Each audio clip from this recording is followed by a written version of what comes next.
So, good afternoon, friends.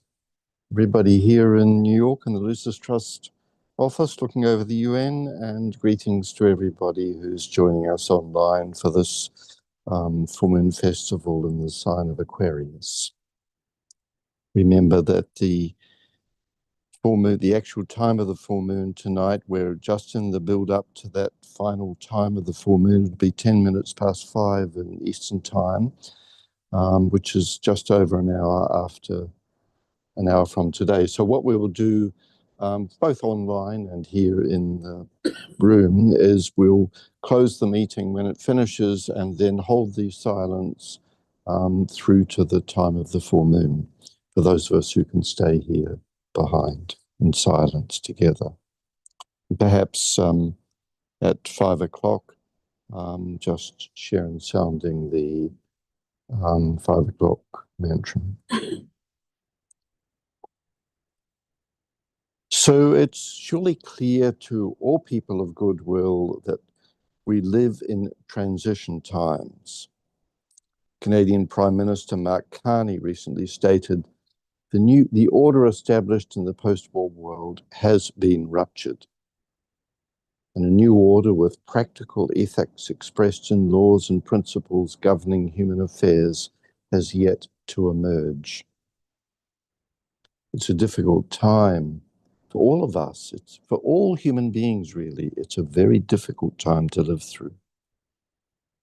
Our work with these full moon meditations during this period of transition is first to identify on the plane of mind as one group in consciousness, and then as this group to approach the light of hierarchy. Reaching up into this higher light helps us to observe the disruption and chaos in humanity from the perspective of the plan and of the incoming energies of the Aquarian age.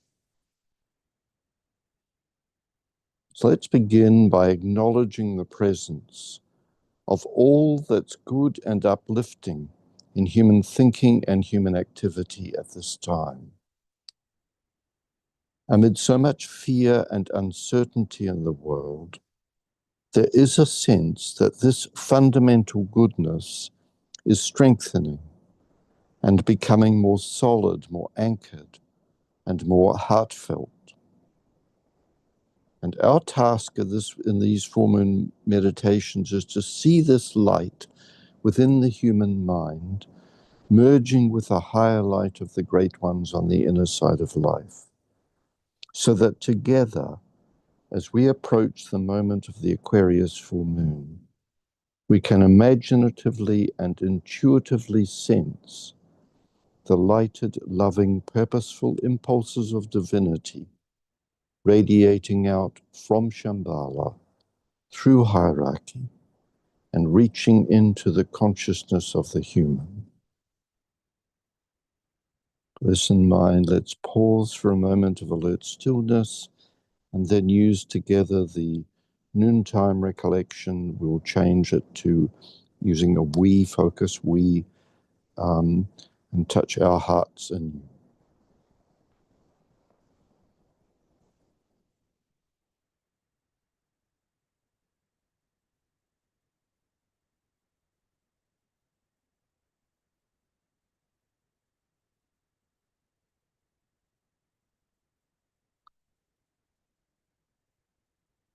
We know, O Lord of life and love, about the need. Touch our hearts anew with love, that we too may love and give. Ooh.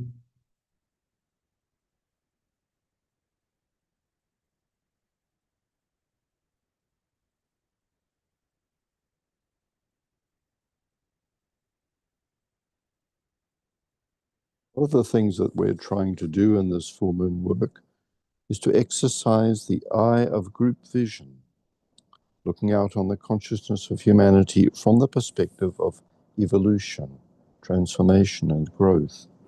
What's thought of as God's plan for humanity. The challenge is to do this as a group exercise, a group that includes all who are meditating as an act of service, seeking to support and nourish the uplift and transformation of the human mind and heart. For in an Aquarian sense, this is the work of service through the radiation of the waters of life. Each month, our vision is conditioned by the quality of light coming from the constellation that influences the sun. And Aquarian light is said to be always present, even though we usually don't see it, or rather don't notice its presence. Alice Bailey describes it as the light that shines on Earth across the sea. And to help us with this image, to help us align with it and bring it into our own consciousness, we're told this is the light which ever shines within the dark and cleansing within the dark, and cleansing with its healing rays that which must be purified until the dark is gone.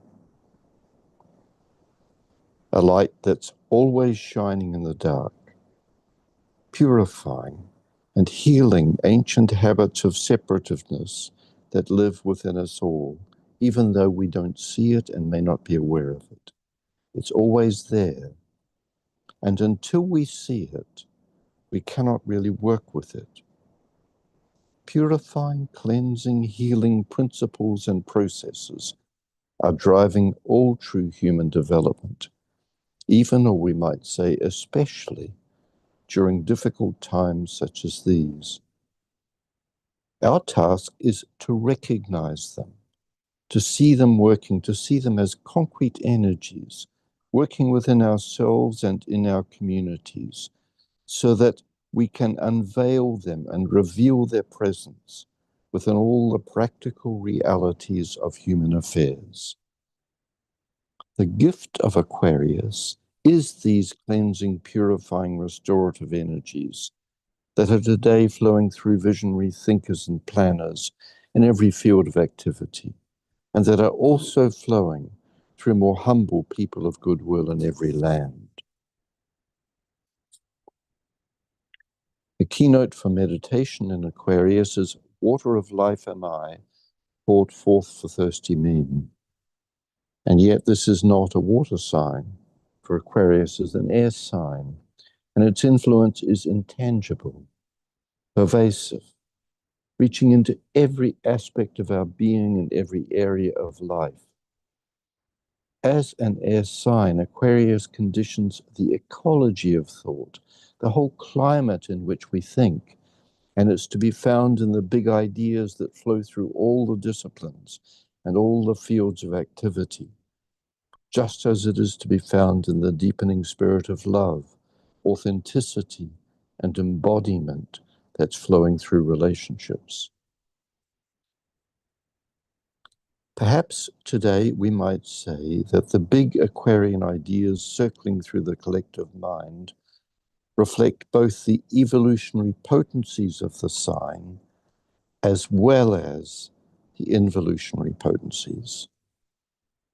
In an evolutionary sense, on the reverse wheel of the zodiac, these ideas bring our understanding of unity, wholeness, and integration into every area of life.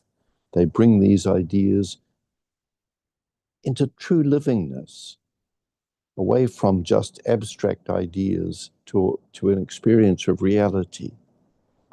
Whereas on the involutionary side, the focus on separation, division, competition, and fear can be sharpened in Aquarius, with all the superficiality of Aquarius. While the keynote for disciples emphasizes the abundant waters of life that cleanse and purify and satisfy a spiritual thirst, desire and form, in other words, physical and astral thirst, highlights the Aquarian keynote for those identified with a separate self. And the word said, "Let desire and form be ruler." That's the keynote for Aquarius in the personality sense. Both sides of Aquarius are today strongly present in the world. To meditate on the higher potentials of Aquarius is to meditate on the most esoteric of phrases used by Christ: life more abundantly. And we can sense something of the vitality of life at special times, perhaps when we're in nature, or during a peak intuitive experience, or exposed to an unusual measured depth of beauty. It is this abundant life that Aquarius brings into the human experience, the sense of life flowing through us, especially through our thinking and understanding. It's the light that purifies, heals, and dissolves all the resistances to the laws of the soul. Our minds are thirsty for this direct apprehension of life in its richness, beauty, and freshness, even if that thirst is barely conscious. And this is especially true in our time when materialism is so pervasive, materialism with its deadening of the spirit, and when most of us have been so well educated and trained in the use of the critical and rational mind. Aquarius gives us a mental experience of being moved and lifted up so that we can look at life and all events from a higher perspective. And this is what the focus on systems thinking and all the studies of ecologies and environments has done for us as a species. It's shown us whole systems. And when it's done well, it brings with it a healing light that enables us to see both the underlying beauty in the world in all its complex diversities, and at the same time, to see the real world pressures of ancient separative habits. If we fail to see something of the love that underlies the happenings of the time at work in the world, we will be defeated by our awareness of the role that desire and form plays in the world. Aquarius shows us the direction of life, and it evokes a sense of loyalty to and responsibility for this direction, an intimate sense of loyalty and responsibility. And as the waters of life flow, they touch each unit, each one of us, who's ready to be transformed, waking us up with purpose and a will to be engaged. They enter into all the pores of our substance, bringing light into dark places, healing, purifying, and cleansing.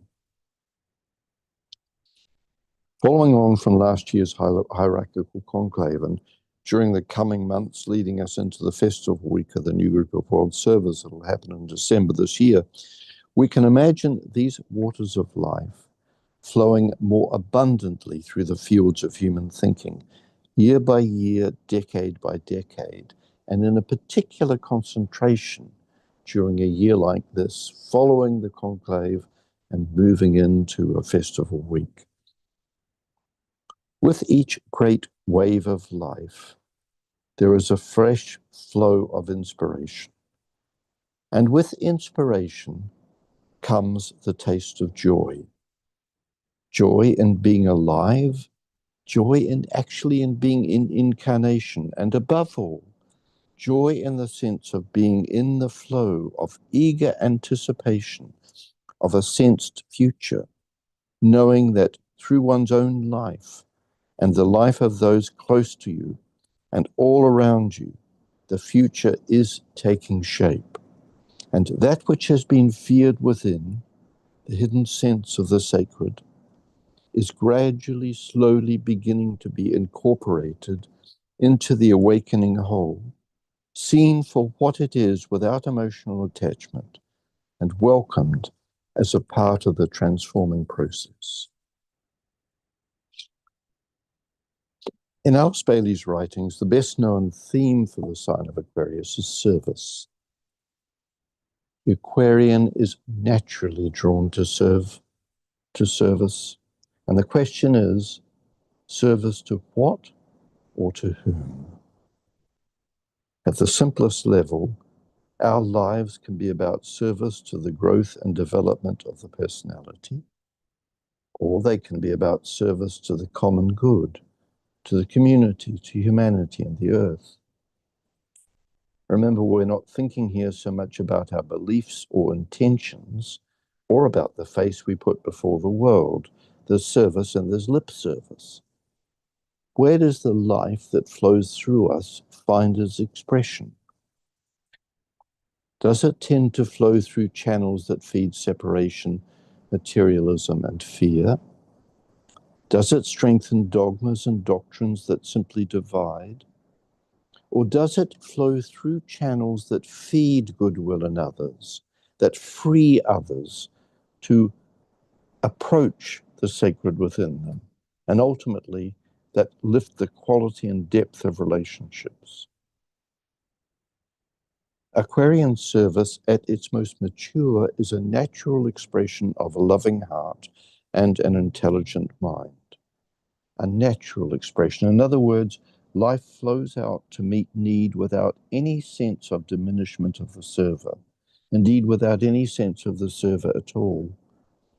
There is a transparency to enlightened Aquarian service. The true Aquarian can use personality as a vehicle of service without being identified with personality. And this means that detachment and impersonality, care of one's poise and center, becomes a natural part of the impulse to serve. The law of service is one of the primary laws governing the life of the soul and determining the character of the soul. The personality-based image for Aquarius is of a person carrying a pot of pitcher of water. Out of the pot, water flows to nurture life. It is an image of service. It's the image of a gardener watering the plants, nourishing the plants. And yet sometimes the water pot is carried on the arms and sometimes on a shoulder. And either way, it's an incredible strain because the water is so heavy. And when the pot is full, it's a real struggle. And in the Aquarian image, the pot is always full, it never empties. In this sense, this personality-based image reminds us that the collective memory of spirituality, growth, and development is centered on sacrifice, pain, giving up, and repression. Spirituality requires work, and it's almost as if service goes against our nature and we have to work to change it. Yet, this image of the server carrying in the arms or on the shoulder, carrying the pot, is an image of transformation. And through growth, that image changes. And the image for the law of service, the soul's own image for Aquarius, is subtly different. The water carrier now carries the pot perfectly balanced on the head. It's an image of poise, equilibrium, and ease. Service has become natural and a result of balance, perfect balance. The water flows without any contrivance or effort. Students understand this as an image of right tension.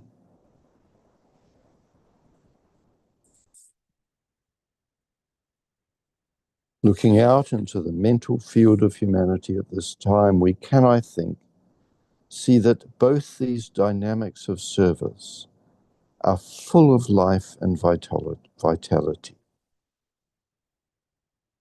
There are those millions of individuals whose life is about learning to serve by surrendering and giving up the intensity of their personality identity, grappling with the urge to serve and to be of use. And then there are those who exemplify the law of service, who serve with an apparent ease and a transparent freedom from personal agenda, and from their own needs. As the years and generations unfold, cultures and civilizations will increasingly revolve around these new exponents of service. The poise and ease will be what allows joy and beauty to flow, even in times of hardship. We talk so much in the world today about a path of transformation, and service is the key to that path. It's the definition of the path. Alice Bailey writes of superficial and selfish activity changing into a deep and active intention to be active on behalf of the hierarchy. This is a sign of agency, a sign of action. Aquarius can generate a great deal of busy activity. The development path proceeds from superficial activity, a busy outer life of social engagements or projects that are of little significance, towards a life of action motivated by a rich inner alignment with the evolutionary currents of life. As the energy matures, it may become less busy and more interiorly concentrated and radiatory, or it may still appear to outsiders to be busy and constantly active. Yet there will be this growing concentration on projects that are clearly impactful, and there will be this inner poise, so that while the activity is outer, the focus of the consciousness is detached and above the fray. Now, today is the day of the Aquarius full moon. It occurs very soon. And we're advised to hold this day as a day of safeguarding. Writing in 1936 and 1937, the Tibetan speaks of this as a day when we can forget ourselves as individual servers, and even forget ourselves as a group, so that we can focus entirely on the service of touching, containing, and holding force for the rest of humanity. A group holding a day of safeguarding can be thought of as guardians, protecting the sacredness of the inner alignment from all the outer noise of our lives and the lives of humanity, providing a circle of protection for this work of touching, containing, and holding. While in this passage the Tibetan is writing about Taurus and the Wesak festival, when we are asked to hold the deepest alignment of the year, every full moon day, including this Aquarius full moon, can be approached in the same spirit. DK refers to it as a day of service carried forward entirely on esoteric levels and of complete self-forgetfulness in the remembrance of humanity and its need. Two thoughts only will hold our constant attention, he writes: the need of our fellow men and the necessity of providing a group channel whereby the spiritual forces can be poured through the body of humanity under the expert guidance of the chosen members of the hierarchy. Holding the alignment as a group during the 5 days of every full moon festival is a dharma and a responsibility that's been given to the group of students of Alice Bailey's writings. Other esoteric groups from other spiritual traditions have other tasks, other responsibilities, but one of our particular primary tasks is this monthly act of alignment and service through radiation. And so, in the light of Aquarius, as we prepare to enter into the most sacred moment of group alignment, May we touch and be touched by the law of service and by those abundant waters of life which are being poured forth at this time to quench the spiritual thirst at the heart of the consciousness of humanity. We will radiate these life-giving energies, life-giving waters to humanity through our shared use of the great invocation at the end of the meditation.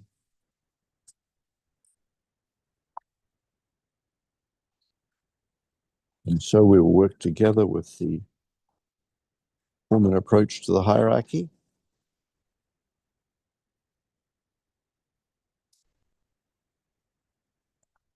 With its keynote,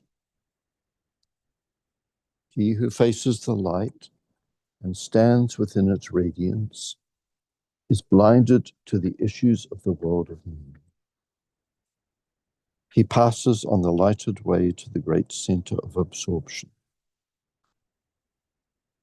But he who feels the urge to pass that way, yet loves his brother on the darkened path, revolves upon the pedestal of light and turns the other way. He faces towards the dark, and then the 7 points of light within himself transmit the outward streaming light, and lo, the face of those upon the darkened way receives that light. For them, the way is not so dark. Behind the warriors, twixt the light and dark, blazes the light of hierarchy.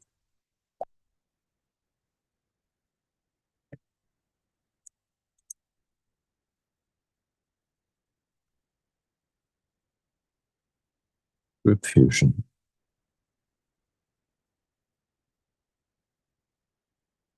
We affirm the fact of group fusion and integration within the heart center of the group of world servers, mediating between hierarchy and humanity.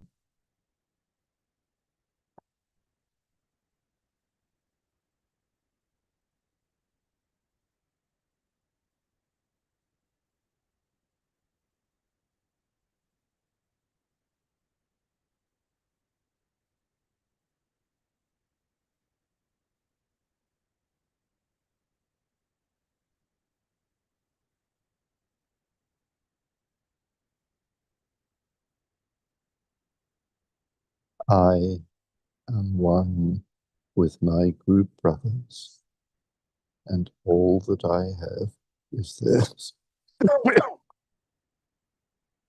May the love which is in my soul pour forth to them. May the strength which is in me lift and aid them. May the thoughts which my soul creates reach and encourage them.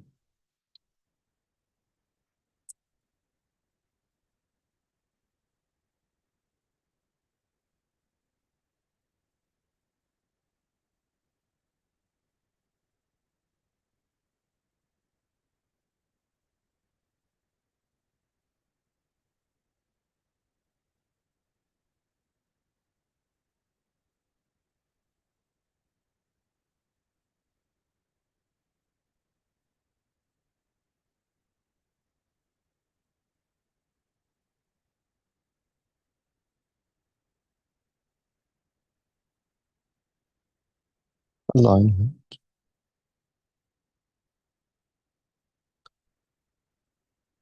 We project a line of lighted energy towards the spiritual hierarchy of the planet, the planetary heart, the great ashram of Sanat Kumara, and towards the Christ at the heart of hierarchy.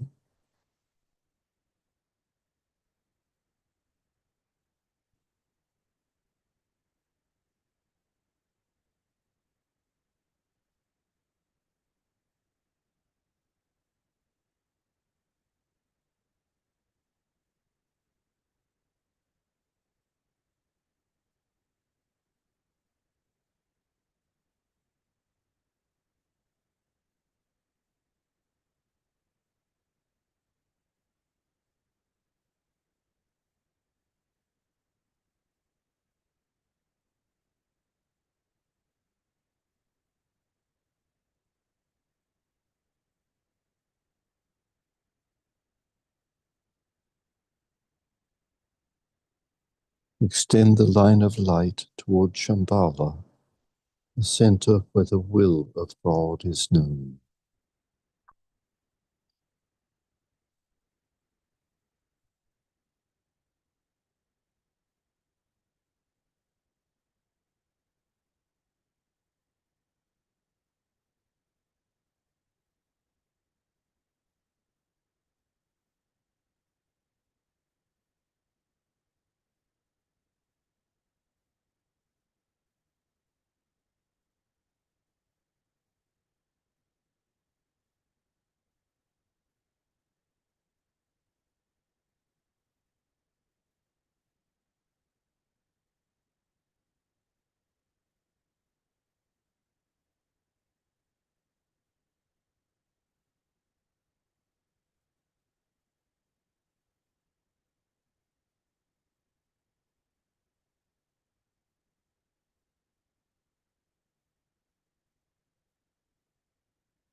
The higher interlude.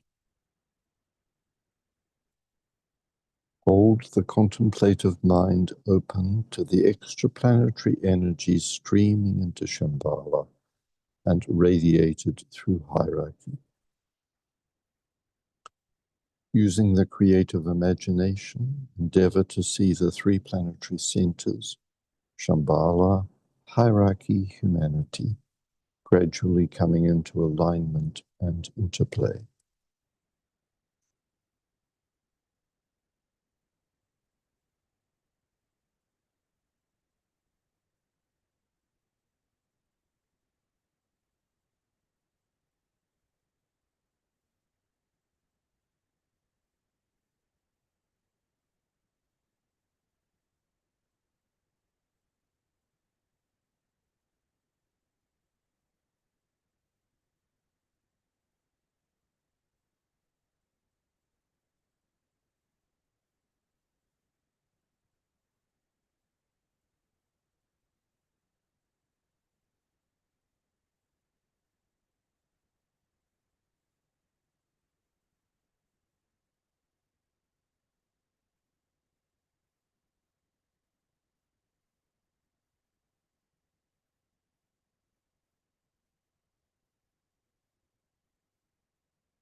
Meditation. Reflect on the seed thought for Aquarius. Water of life am I, poured forth for thirsty men.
Precipitation. Visualize energies of light, love, and the will to good pouring throughout the planet, becoming anchored on Earth in prepared physical plane centers through which the plan is manifesting. Use the sixfold progression of divine love as the sequence of energy precipitation. Shambhala, hierarchy, the Christ, the group of world servers, men and women of goodwill everywhere in the world, physical centers of distribution.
Lower interlude.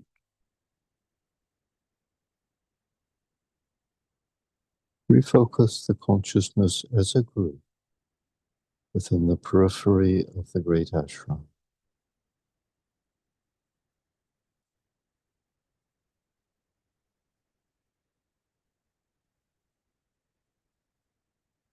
And together sound the affirmation. In the center of all love, I stand.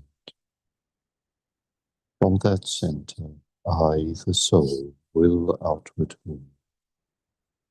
From that center, I, the one who serves, will work. May the love of the divine self be shared abroad, in my heart, through my group, and throughout the world. Visualize the downpouring spiritual influence released from Shambhala through hierarchy, streaming into humanity through the prepared channel. And consider how these inpouring energies are establishing the pathway of light for the coming world teacher, the Christ.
distribution. As the great invocation is sounded, visualize the outpouring of light and love and power from the spiritual hierarchy through the 5 planetary inlets: London, Darjeeling, New York, Geneva, Tokyo, radiating the consciousness of the whole human race. From the point of light within the mind of God, let light stream forth into the minds of men. Let light descend on earth. From the point of love within the heart of God, let love stream forth into the hearts of men. May Christ return to earth. From the center, where the will of God is known, let purpose guide the little wills of men, the purpose which the masters know and serve. From the center, which we call the race of men, let the plan of love and light work out, and may it seal the door where evil dwells. Let light and love and power restore the plan on earth.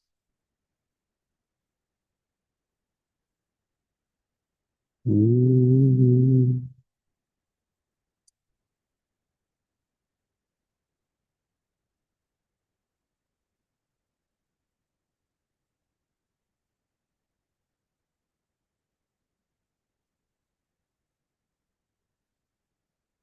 Ooh.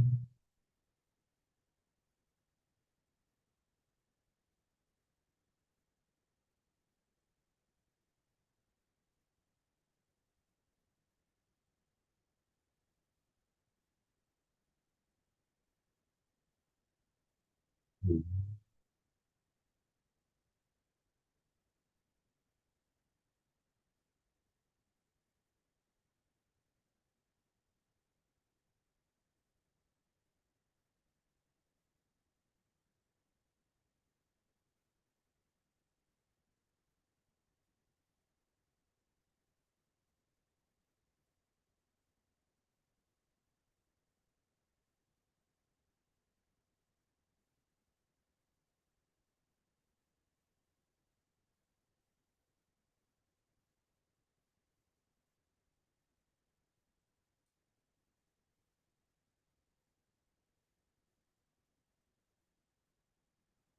Thank you, friends.